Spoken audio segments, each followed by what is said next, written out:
अस्सलाम वालेकुम dear students, आप देख रहे हैं दी मैथ्स गैलरी और मैं आपका tutor Usman Ahmad Ghazi BS mathematics government graduate college Samundri Faisalabad. हमने प्रीवियस लेक्चर में गैमा फंक्शन, उसकी प्रॉपर्टीज़ और एप्लीकेशंस की थी और इस लेक्चर में हम बीटा फंक्शन, इसकी प्रॉपर्टीज़ और इसके कुछ क्वेश्चंस सॉल्व करेंगे। ठीक है, तो सबसे पहले बीटा फंक्शन की डेफिनेशन है। Symbolically beta function is denoted by beta M comma N, where m and n are positive real numbers, and a beta function is defined as beta m comma n is equal to integral 0 से 1 x raised to power m minus 1 minus x whole raised to power n minus 1 dx। इसकी first application है जी, symmetric property है कि अगर हम बेटा M और N को अगर रिप्लेस कर देते हैं एक दूसरे से तो फिर भी हमारे पास जो आंसर आएगा वो इक्वल होगा, उसमें कोई फ़र्क नहीं पड़ेगा। ठीक है, तो हमें beta M comma m n is equal to integral 0 से 1 x raised power M minus 1 minus x raised power N minus 1 D x हमें पता है। तो जहाँ जहाँ पे जहाँ पे एक्स आ रहा है वहाँ पे आप 1 माइनस एक्स से रिप्लेस कर दें, तो फिर आप इन दोनों इक्वेशन को अगर कंपेयर करेंगे तो आपके पास required answer beta M comma N is equal to beta N comma M आ जाएगा। क्योंकि अगर इधर एक्स के ऊपर एम आना तो एम पहले आएगा, इसलिए इधर एन एक्स के ऊपर एन है तो एन पहले आ गया। ठीक है, और एम दूसरे नंबर पे आ गया। इस तरह से इनको कंपेयर कीजिए तो हमारे पास रिक्वायर्ड आंसर आ गया। सेकंड प्रॉपर्टी पे चलते हैं जी। Beta M comma N is equal to integral 0 से infinity X raised power N minus 1 over 1 plus X whole raised power M plus N D X is equal to, कह रहे हैं जी अगर ये चीज़ तो बराबर है। ठीक है, तो इसके बाद अगर हम एन को एम से रिप्लेस कर दें तो फिर भी उस चीज़ पे कोई फ़र्क नहीं पड़ेगा। ठीक है, देख सकते हैं आप। तो हमें बीटा फंक्शन की डेफिनेशन का पता है, वहाँ पे आपने रिप्लेस कर देना है एक्स को 1 ओवर 1 प्लस वाई से। ठीक है जी, 1 ओवर 1 प्लस वाई से रिप्लेस किया, इसका डेरिवेटिव लिया, डी एक्स की वैल्यू आ जाएगी। इसकी लिमिट्स चेंज करें आप, लिमिट्स आ जाएंगी वाई की इन्फिनिटी से 0। ठीक है जी, तो हमारे पास equation 1 implies that beta M comma N is equal to integral infinity से 0 1 over 1 plus Y whole raised power M minus 1 into 1 minus 1 over 1 plus Y whole raised power N minus 1। Next जो है वो D x की value लिखी हुई है। ठीक है, 1 over 1 plus Y whole square d y. ठीक है, अब जब हम इसके लिमिट्स की पोजीशन चेंज करेंगे ना, ये वाली, तो साथ माइनस आएगा और वो वाला माइनस और ये वाला माइनस पॉजिटिव हो जाएगा। ठीक है, तो इधर साथ में क्या आ गया, पॉजिटिव। लिमिट्स की पोजीशन चेंज हो गई तो सबको रीअरेंज करके लिखा, इन दोनों का इजाफ कर लिया हमने, इसका एलसीएम। तो ये वाली वैल्यू आई, 1 से 1 कैंसिल, तो जो हमारे पास फॉर्म बनेगी, न्यू फॉर्म बनेगी इंटेग्रल 0 से इन्फिनिटी 1 ओवर 1 प्लस वाई और raised power M minus 1 dot, यानी multiply by Y raised power N minus 1 over 1 plus Y raised power N minus 1, फिर मल्टीप्लाई किसके साथ हो रहा है, 1 over 1 plus Y whole square. ठीक है, डी वाई। अब देखिए डिनोमिनेटर में बेस सेम आ रही है 1 प्लस वाई, और इन तो जब बेस सेम है तो इनकी पावर्स ऐड हो जाएंगी। जब पावर्स ऐड हो जाएंगी तो -1 और -1 -2 और +2 कैंसिल हो जाएंगे, तो आंसर आएगा 1 plus Y whole raised power M plus N.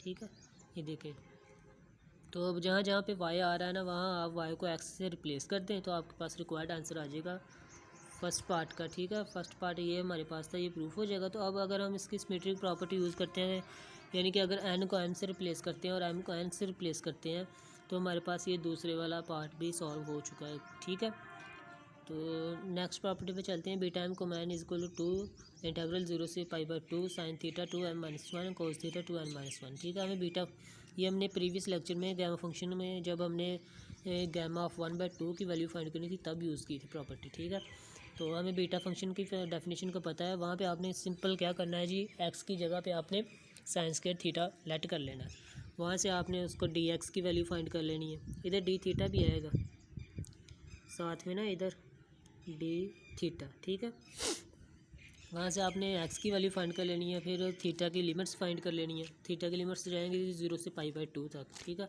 तो equation 1 implies that beta M comma N is equal to integral 0 से π/2 sine theta raised power 2 m minus 1 2 into m minus 1 minus sine square theta n minus 1 dot 2 sine theta cos theta D theta. अब देखें जी, ये वाला जो bracket के अंदर है ये तो कोस स्क्वायर थीटा के इक्वल है ना, तो कोस स्क्वायर थीटा को हम लिख सकते हैं कोस थीटा का स्क्वायर, ठीक है। तो वो जो ये वाला स्क्वायर है ना वो इस n-1 से मल्टीप्लाई होगा, 2n-2 आ जाएगा, उसको हमने अलहदा करके लिख लिया। इसी तरह ये वाला 2 है ना वो अंदर मल्टीप्लाई होगा 2m-1, उसको भी हमने अलहदा करके लिख लिया, ठीक है। साथ में ये जो 2 कांस्टेंट आ रहा था ना ये वाला, तो उसको हमने बाहर निकाल लिया। तो फिर क्या हुआ जी, ये जो साइन थीटा एक पॉजिटिव का एक नेगेटिव का कैंसिल हो जाएगा, और इसी तरह कोस थीटा एक पॉजिटिव का एक नेगेटिव का कैंसिल हो जाएगा। इधर कोस थीटा की पावर -1 बचेगी, इधर साइन थीटा की पावर -1 बचेगी, तो वो पावर्स फिर ऐड हो जाएंगी बेस सेम है। तो क्या बनेगा 2m-1 और 2n-1 पावर, ठीक है। तो ये हमने प्रूफ करना था, ये प्रूफ हो चुका है। नेक्स्ट प्रॉपर्टी पे चलते हैं। Beta M comma N is equal to gamma of M function, gamma function of N और gamma function of M over में है जी gamma function of M plus N. ये भी हमने प्रीवियस लेक्चर में प्रूव किया है, ठीक, यूज़ किया इसे भी। तो हमें यहाँ पे क्लियरली पता चल रहा है कि गैमा फंक्शन की डेफिनेशन भी यूज़ होगी, तो हमने गैमा फंक्शन की डेफिनेशंस लिख ली। तो देखें gamma of N is equal to integral 0 से infinity E raised power minus X X raised power N -1 D X, इसे 1 का नाम दे दें।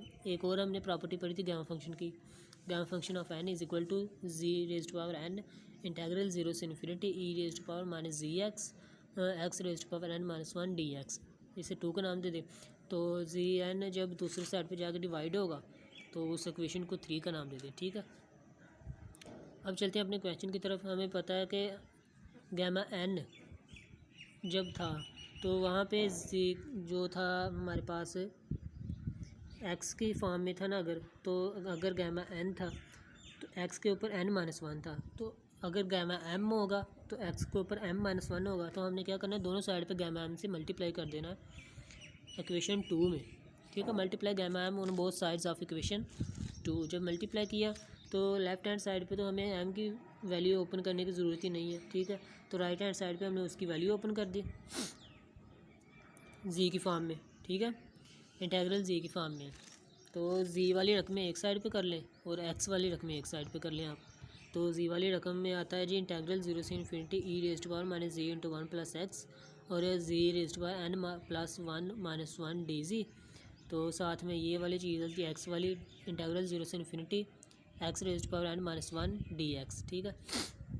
अब चूँकि हमने थर्ड इक्वेशन से ये वाली चीज़ हमें पता थी, ठीक है जी।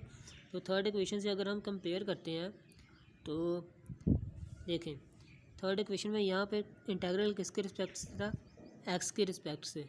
तो यहाँ पर कौन सी वैल्यू थी, एक्स, इधर जी के रिस्पेक्ट से, इधर क्या आया, जी।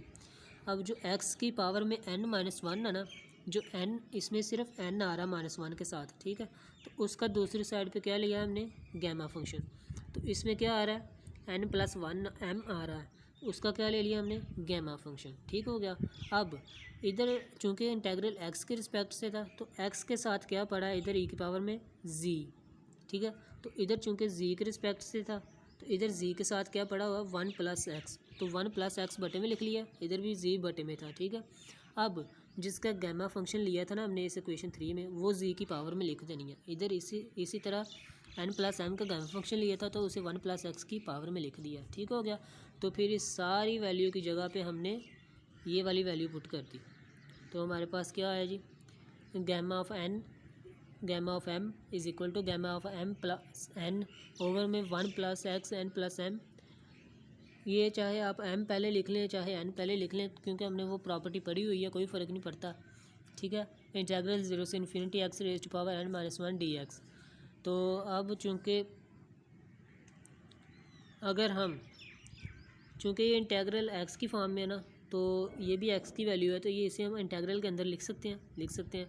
तो हमने बीटा की प्रॉपर्टी एक पढ़ी थी ना कि 0 से infinity x raised power n -1 over 1 + x raised power n+m D x. ये देखें प्रीवियस हमने पढ़ी प्रॉपर्टी, एक शायद दूसरे नंबर पे थी, ये देखें ये वाली प्रॉपर्टी ये यूज़ की है, ठीक है। इस प्रॉपर्टी को यूज़ करते हुए हमने इसी बीटा m को n के इक्वल लिख दिया।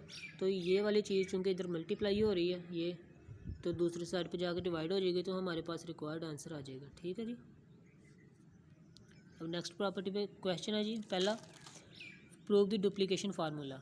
ये डुप्लीकेशन फार्मूला है, यहाँ पे जो m है वो ग्रेटर दैन 0 यानी कि रियल पॉजिटिव नंबर है, ठीक है। तो सबसे पहले हमें बीटा फंक्शन की ये कि इस प्रॉपर्टी का भी पता है, ये हमने अभी प्रीवियसली प्रूफ किया है, और इस प्रॉपर्टी का भी पता है। तो दोनों को जब हमें कंपेयर करेंगे तो दोनों इक्वल आ जाएंगे, बीटा फंक्शन की इक्वल थे तो दोनों को कंपेयर करने से दोनों इक्वल आ गए। अब इस इक्वेशन स्टेरिक का नाम दे दें, ठीक है। इस इक्वेशन को हमें याद रखना है। तो हमें क्या चाहिए प्रूफ में जी, इधर m के साथ 1/2 चाहिए। कब आएगा, जब इधर n इज इक्वल टू 1/2 होगा। फिर इधर 2m चाहिए, कब आएगा जी, जब इधर n is equal to m हो जाएगा, ठीक है, इधर तो 2m बन जाएगा।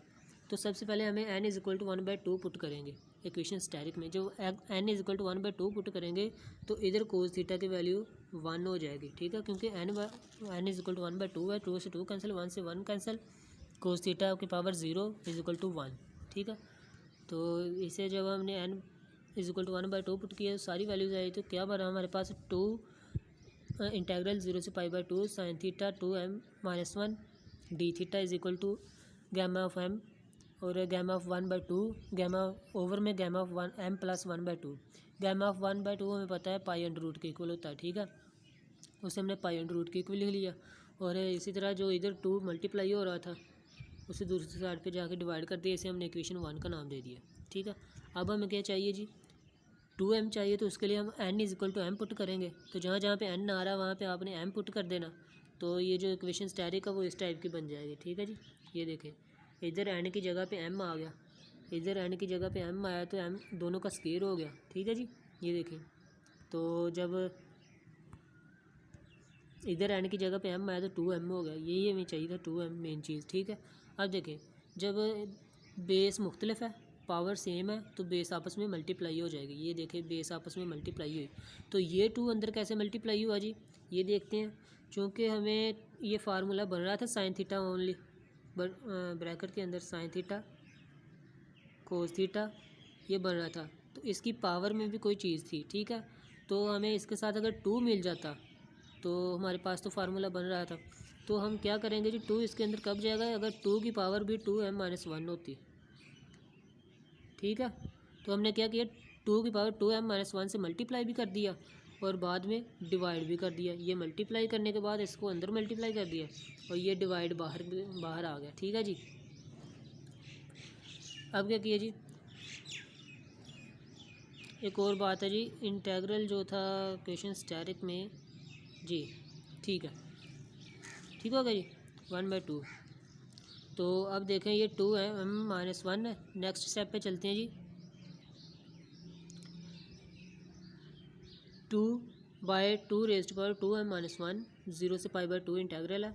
साइन 2 थीटा की पावर है जी 2m-1 और गैमा m का स्क्वायर है और गैमा 2m उसका, ठीक हो गया।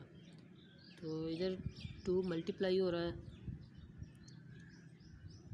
0 से π/2 है, ठीक, लेट कर लें जी 2 theta is equal to t, ठीक हो गया जी, 2 theta is equal to t. तो थीटा की वैल्यू आ गई t/2, डी थीटा की वैल्यू भी हमारे पास आ गई। तो इनकी लिमिट्स चेंज करने, t इज इक्वल टू 0 से पाई है जा रहा है। तो ये देखें एक बार 2/2 raise to power 2m-1 integral 0 से पाई और साइन टी की पावर आ गई 2m-1 dt/2, 2 से 2 कैंसिल, तो इज इक्वल टू दिस। तो चूँकि यहाँ पे साइन 0 से पाई है ना, ये देखें, आप देख सकते हैं इसे कि अगर हमारे पास ये वाली चीज़ बन रही है ना 0 से पाई, तो इसे जब हम 2 हिस्सों में डिवाइड करते हैं, ठीक है, यहाँ पे π/2 पे, तो इसे हम लिख सकते हैं हाफ। फॉर एग्जांपल अगर हमारे पास 4 है तो उसे हम 2 × 2 लिख सकते हैं ना हाफ में, हाफ उसका 2 होता है तो उसके 2 से मल्टीप्लाई करें। तो अगर इसका हम हाफ करते हैं 0 से π/2 तो उसको हम 2 से मल्टीप्लाई भी कर सकते हैं ताकि ये वाला हिस्सा भी पूरा हो जाए, ये और ये दोनों बराबर हैं। तो इसे हमने इसी तरह किया 2 इंटेग्रल 0 से π/2, ठीक हो गया। नेक्स्ट स्टेप में ऐसे किया, 2 से मल्टीप्लाई किया, इंटेग्रल 0 से π/2 गया, बाकी वैल्यूज़ वैसे की वैसी। अब टी को कर दें आप रिप्लेस थीटा से, टी को थीटा से रिप्लेस किया और ये जो साथ इंटेग्रल के वैल्यू आ रही थी इसे दूसरी साइड पे जाके डिवाइड कर दिया। ये मल्टीप्लाई हो रही थी, वहाँ जाके डिवाइड हुआ, तो 2 चूँकि इधर न्यूमरेटर में था तो ये डिनोमिनेटर में चला गया, तो ये डिनोमिनेटर में था तो न्यूमरेटर में चला गया, ठीक है। तो इसे इक्वेशन 2 का नाम दे दिया। अगर आप इक्वेशन 1 देखते हैं वीडियो प्रीवियस करके, तो इक्वेशन 2 देखते हैं तो उनकी जो लेफ़्ट हैंड साइड है ना वो इक्वल है, ठीक है, ये लेफ़्ट हैंड साइड। तो जब कंपेयर करेंगे तो वहाँ वाली वैल्यू, ये देखें, ये वाली इक्वेशन 1 की ये वाली वैल्यू राइट हैंड साइड और ये वाली राइट हैंड साइड, दोनों को इक्वल पुट करेंगे, फिर जो कैंसिलेशन होती है उससे कैंसिल करेंगे, तो बाद में हमारे पास रिक्वायर्ड आंसर आ जाएगा। ठीक हो गया जी, ये आंसर आ गया रिक्वायर्ड। आप देख सकते हैं, आप इसे सॉल्व भी कर सकते हैं। अब क्वेश्चन नंबर 2 है जी, prove that beta M comma N is equal to beta M comma N plus 1 plus beta M plus 1 comma N. ठीक है, हमें बीटा फंक्शन की डेफिनेशन का पता है, तो पहले हमने एन की जगह पे एन प्लस 1 पुट किया, तो हमारे पास क्या वैल्यू आई जी, ये वाली आई। फिर हमने एम की जगह पे एम प्लस 1 पुट किया तो हमारे पास ये वैल्यू आई। ठीक है, दोनों को ऐड कर देते हैं, दोनों को ऐड कर दिया। ठीक है, ऐड करने के बाद जो इनमें कॉमन आता है उसे बाहर निकाल लिया है। आप देख सकते हैं एक्स एम और 1 minus x raise to power n common आता है। बाकी चीज़ जो ब्रैकेट में उसका जुज़ाफ कर लें आप। जुज़ाफ कर लेने के बाद आपके पास जो रिक्वायर्ड इंटेग्रल आता है वो ये चीज़ है। ठीक है, इंटेग्रल 0 से infinity x raise to power m 1 into 1 minus x raise to power n और ब्रैकेट में 1 over x into 1 minus x, तो डी एक्स। तो ठीक है, जब ये बटे में है तो एक्स जब बटे के ऊपर जाएगा तो इसकी पावर -1 हो जाएगी। इसी तरह 1 माइनस एक्स की पावर भी -1 हो जाएगी, ये चीज़ आ गई। तो ये देखें, अगर हम बेस सेम है पावर को ऐड कर देंगे तो एक्स एम -1 बन रहा है एक्स की पावर, इसी तरह 1 माइनस एक्स की पावर भी n -1 बन रहा है। तो ये हमारे पास बीटा फंक्शन की डेफिनेशन नहीं आ गई। तो this is equal to beta M comma n, ये मैंने प्रूव करना था। इसका एक सेकंड मेथड भी है कि वो हमने बीटा की प्रॉपर्टी पढ़ी थी ना, beta M comma N is equal to M का गामा फंक्शन एन का gamma function over m plus N का गामा फंक्शन, तो वो यूज़ कर लें। इधर एन की जगह पे एन प्लस 1 रख लें एक दफ़ा, फिर एम की जगह पे एम प्लस 1 रख लें, दोनों को ऐड कर दें। तो यहाँ पर जो मेन चीज़ है प्रॉपर्टी जो यूज़ हुई है ना वो ये एन प्लस 1 का gamma function is equal to n into n का गामा फंक्शन, वो यूज़ हुई है। ये देखें, ये वाली चीज़ एन प्लस 1 की जगह पे। ठीक है, तो जब हम ये इसे ओपन करेंगे तो जो चीज़ें कैंसिल होती हैं उसे कैंसिल करने के बाद हमारे पास रिक्वायर्ड आंसर आ जाता है। नेक्स्ट क्वेश्चन की तरफ चलते हैं। Prove that beta M plus 1 comma n over m is equal to beta M comma N plus 1 over n is equal to beta M comma n over m plus n. ठीक है, इधर भी हम वही प्रॉपर्टी यूज़ करते हैं, easy रहेगा, ये वाली गैमा वाली। तो जब हमने बीटा एम प्लस 1 पुट किया तो ये वाली चीज़ है हमारे पास, एम की जगह पे एम प्लस 1 पुट किया तो हमने ये वाली जो इधर भी हमने वही प्रॉपर्टी यूज़ की, एन प्लस 1 का gamma function is equal to n into n का गामा फंक्शन। ठीक है जी,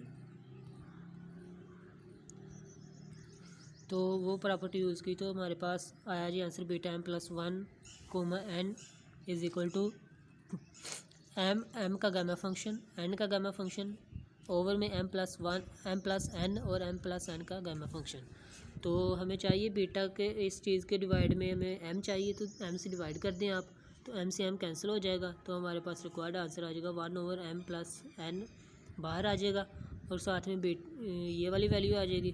तो ये चूँकि बीटा फंक्शन के इक्वल है तो इसे बीटा एम एन लिख लिया, तो बटे में एम प्लस एन आ गया। ये देख सकते हैं आप, ये वाली चीज़ इस चीज़ के इक्वल आ रही है। अब हमने इस चीज़ को ना इसके इक्वल प्रूफ कर देना, तो इसे भी उसी तरह प्रॉपर्टीज़ यूज़ करके एन की जगह पर एन प्लस 1 पुट कर दे तो आपके पास ये चीज़ आ जाएगी, gamma of M into N gamma of N over में M plus N gamma of M plus N और इक्वल टू हमारे पास एम का गामा फंक्शन एन का गामा फंक्शन ओवर में एम प्लस एन का गामा फंक्शन। ठीक है, एन से एन कैंसिल कर दिया गया इधर, तो ये देख सकते हैं आप, अगर इधर से भी एम प्लस एन हम कॉमन लेते हैं तो ये सारा फंक्शन बाकी जो बचता है वो बीटा एम कोमा एन के इक्वल होता है। और इधर से अगर देखते हैं इधर से भी, ठीक है जी, तो ये चूँकि हमारे लिए इधर जो चीज़ आ रही थी ना, ये सारी लेफ़्ट हैंड साइड इधर आ रही है, इधरली साइड पे इधर, तो ये राइट हैंड साइड को हमने सोल्व किया, एन से एन कैंसिल करने के बाद हमारे पास ये वाली चीज़ आती है। तो ये वाली चीज़ आती है हमारे पास कैंसिल करने के बाद, तो हमारे पास रिक्वायर्ड आंसर आ जाता है। ठीक है, ये था आज का लेक्चर। सो नेक्स्ट लेक्चर तक के लिए इजाज़त दीजिए। अल्लाह हाफिज़।